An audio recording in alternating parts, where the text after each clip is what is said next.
You're listening to the Valley Current, Part 2.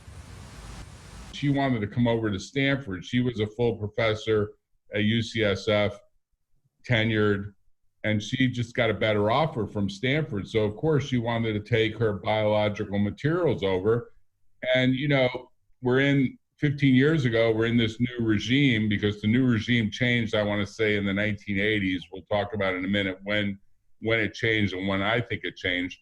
And we're talking maybe 2004, 2005, 15 years ago. And they tried to block her from taking her biological materials, claiming the university owned all of that material, what might be called the, work product of her lab, even though the lab was really moving with her to Stanford. And Stanford and UCSF couldn't work out what the deal should be of any fruits that came from that effort. And of course, she was like, look, I'm just trying to do research. I don't really want to file patents. I'm not a proprietary rights person. I publish. She took the old time view that you're expressing. And they were like, hey, man, we're not going to let you do that, not without a fight. And I had to intervene on her behalf. And it didn't get to litigation, but we negotiated a resolution where some samples were left. Most of them were taken, or some of them were taken.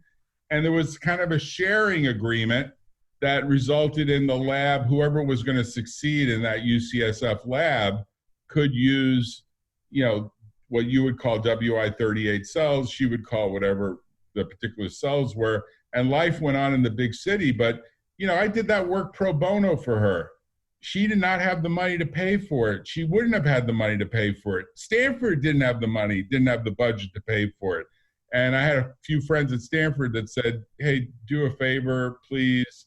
She needs some help. She's being stressed out. Legal is coming down on her. And I think back and I say, that would never have happened back in the 1960s or the 1970s, or maybe even for the first half of the 1980s, because I think when the federal circuit got adopted in 1984, and everyone could see that a new federal sheriff was in town who was going to take an expansive view of patents, the world started to change at that point. That group of judges that was essentially a patent court on appeal, the signal was patents are going to get new respect in the United States. And, for about 20 or 30 years, that was true. The most recent version of that federal court's actually sort of gone the other way. We could talk about that another time. But I think about the middle of the 1980s, patent lawyers started to get very aggressive about let's try to get something that historically could not be gotten because we got a new federal sheriff on appeal, a group of judges who are pro-patent. They want to bring to the patent culture of the U.S.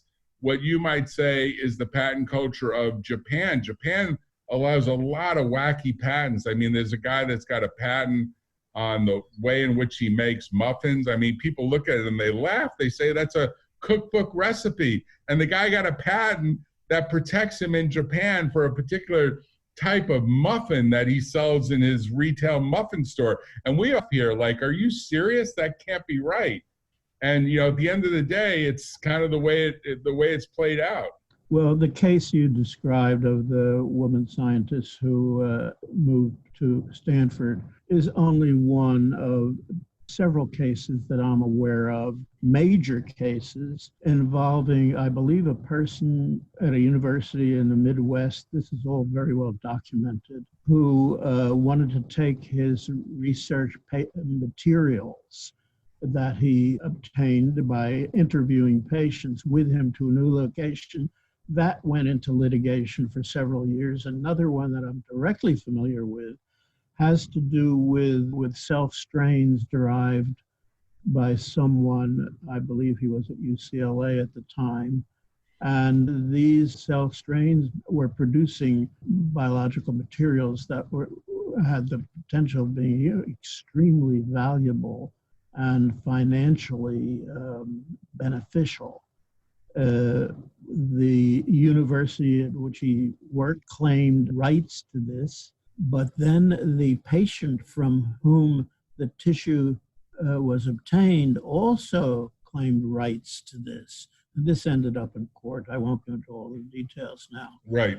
But the other significant event that occurred during the years when this transition from a non-financial benefit on behalf of biologists to benefit was the Chakrabarty decision by the Supreme Court, Right. which allowed for the patenting of biological materials. Right. Had that happened in 1962 when I discovered WI38 and other human cell strains, then the subsequent stories would be entirely different from what we've described so far. So it was the Chakrabarty decision, it was the Bayh-Dole Act, it was the emergence of companies that became very successful using research discovered on taxpayers' money. And furthermore, the next thing that happened, what was shocking to me, was that for the first time in my professional life, I learned that universities began to have lawyers on their staff. Not only lawyers, but departments that they established to try to benefit financially from the discoveries made by their faculty members. Which was upsetting to all, with maybe the possible exception of Mr. Chakrabarty, because he was kind of pretty smart about the way he went about doing things. I mean, there's an early picture of him holding up his patent, right? I mean, there's kind of, I believe it was Monsanto for whom he worked, or some major. Right. Right. But, you know, it's kind of an interesting story, because here's the patent. If I can get it up on the screen, it's not as big as I'd like it to be, unfortunately, but it's bacteria capable of stimulation of environmentally persistent chemical. Well, it was essentially a bacterium that he discovered that could digest petroleum from petroleum spills and spit out eau de cologne. Right. And that it was a big deal at the time. By the way, the date was actually 72 for the filing, and 1981, it was pending for 9 years in the patent office. That's a really, really long time to be in the patent office. I mean, that usually the patent office is trying to turn patents around within 2. Their goal is actually 1 year. So there's the magic oil eating. Right here is the magic oil eating material. Let's see if it comes up. Of course, it's always small pictures. If we really want the big picture, that's this right here. The world's first patent on living organisms and the birth of commercial biotech. And you're saying you were doing this stuff well before him, right? Yes, of course, but I couldn't exploit it financially because it couldn't be patented. And furthermore, the Bayh-Dole Act didn't exist, which would have allowed the exploitation of a discovery made under a government grant or contract, which incidentally I did not have. My discoveries were all made without federal support. Right. They were all done on the utilization of surplus materials that were intended to be discarded from a cell culture laboratory that I ran at the Wistar Institute. I haven't mentioned at all my discovery of the cause of human primary atypical pneumonia, which occurred about the same time that I developed WI38. That discovery revolutionized biomedical research because I discovered for the first time that the causative organism of walking pneumonia, as it's popularly known, was a mycoplasma, the smallest free-living microorganism. And that was unique. So when you that was discovered without government support. Right. So when you think about this, Len, because we have to wrap up here in a couple minutes, do you think the cultural change, which I think we both agree happened and was instigated by both the federal legislation you mentioned, you know, the Bayh-Dole Act, plus the patent system opening up in a bigger way, Chakrabarty being the important case, Diamond versus Chakrabarty being the Supreme Court decision, and the Federal Circuit coming in. Do you think those are good things, or do you think that they somehow retard the scientific process? Because the scientific process has traditionally been publish quickly, publish rapidly, be the first to publish, and don't worry about proprietary rights. Now the patent process could stymie publication for 6, 9, sometimes 18 months while the lawyers play around with what exactly they want to file and what they want to game and how they want to game it. It's like taking control from the author and inventor who wants to get it out there to the world and saying, no, it's got to go through legal first. That could tie it up for years even. And I think there are some inventions that get tied up for years, literally get tied up for years. And I think biotech is a good example of that. Do you see it that way, or how do you see it? I'm kind of curious as we wrap up. It's kind of a mix. And by that I mean that in the days prior to financial exploitation by biologists, publications were freely made, nothing was hidden. But subsequent to that, when financial gain became a strong motive, then many biologists did what you described earlier. They hid important points in order to protect potential patent rights. And that delayed the solutions perhaps to some diseases.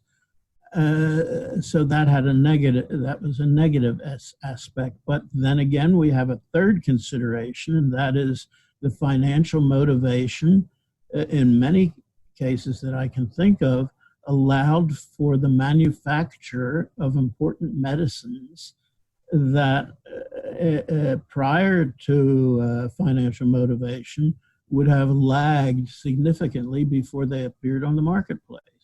So you have a mixture of benefits and disadvantages as a result of this revolution that occurred from the time that I started my biological career with a motive to help sick people without financial gain and to satisfy my curiosity, if that could be argued as a selfish motive, and perhaps it is, to the situation we find today where the financial gain is a major motive on the part of many biologists and has its definite disadvantages and advantages. I mean, I'll tell you the other thing people should know, just to be complete or somewhat complete, because this is a big topic.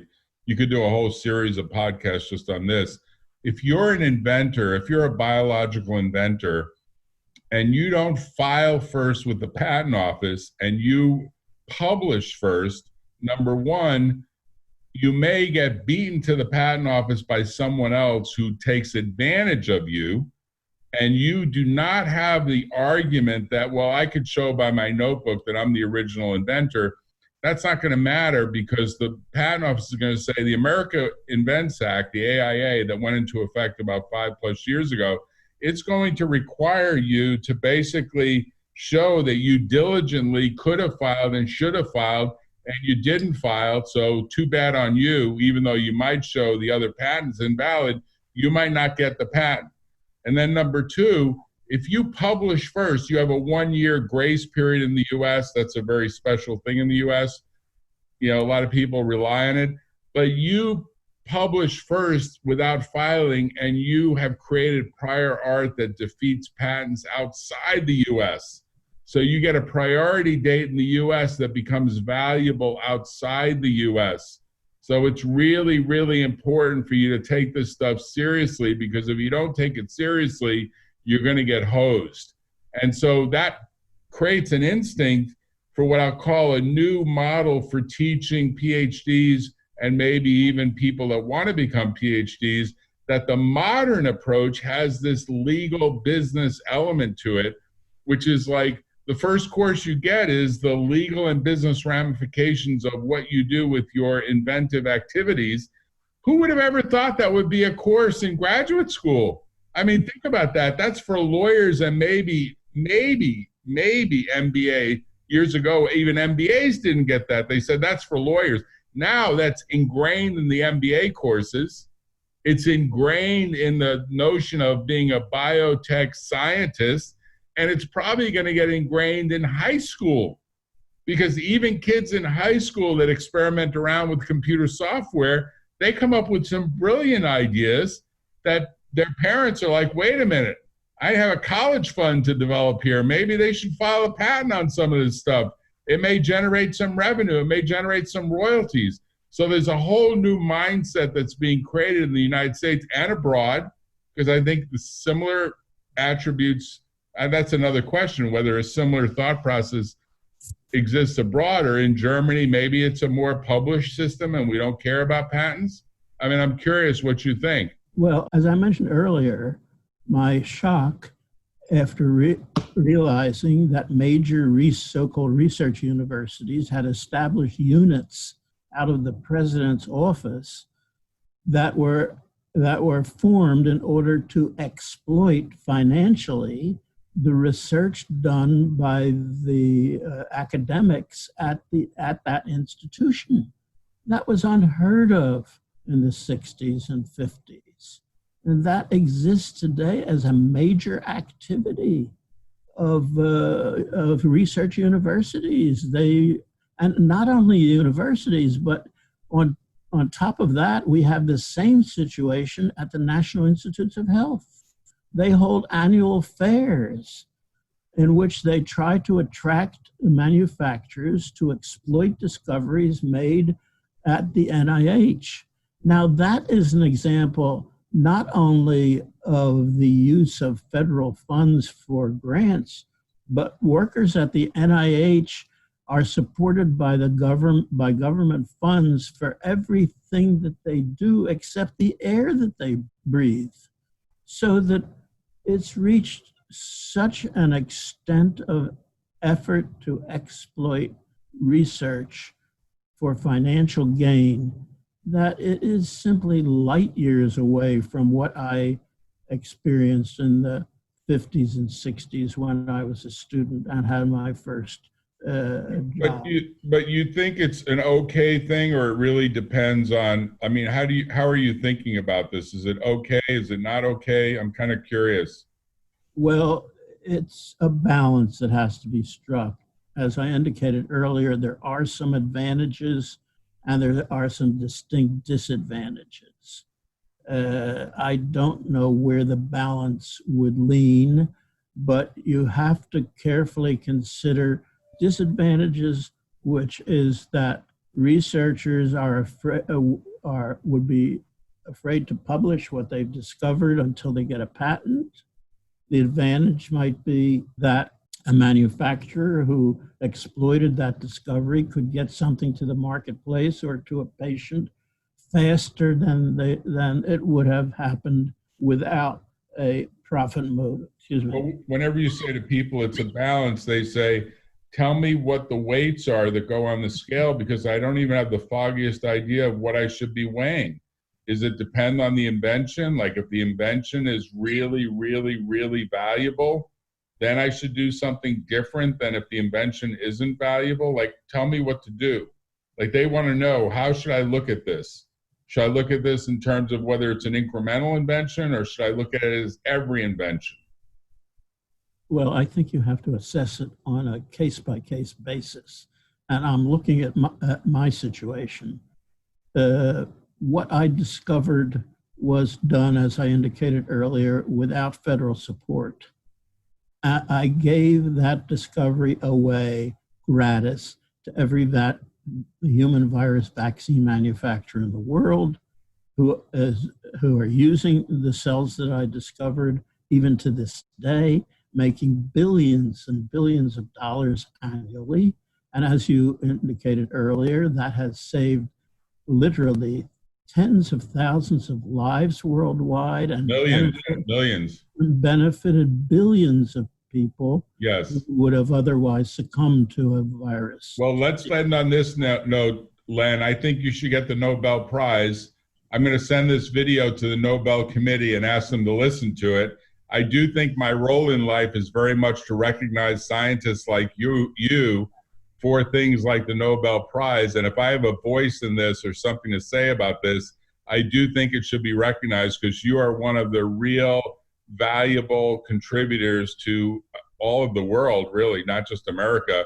And I hope the wisdom that we've been trying to spout here in these various podcasts gets captured by various other scientists, and some of the goodwill that we've tried to express pro bono gets expressed across the globe for the benefit of mankind, even beyond COVID-19, COVID-20, COVID-21, and whatever other crazy-making pandemic world that we end up with here. Well, I'm sorry to discourage you, but the Nobel Prize Committee will ignore whatever you send to them, because they look only at nominations made by people who they invite to make nominations. Well, maybe I'll get invited. Don't be so disrespectful to me. Anyway, I hear you, Len. You have a good weekend. Thanks for spending You too, Jack. Thank you very much. Talk to you later. I enjoyed our conversation. Bye-bye.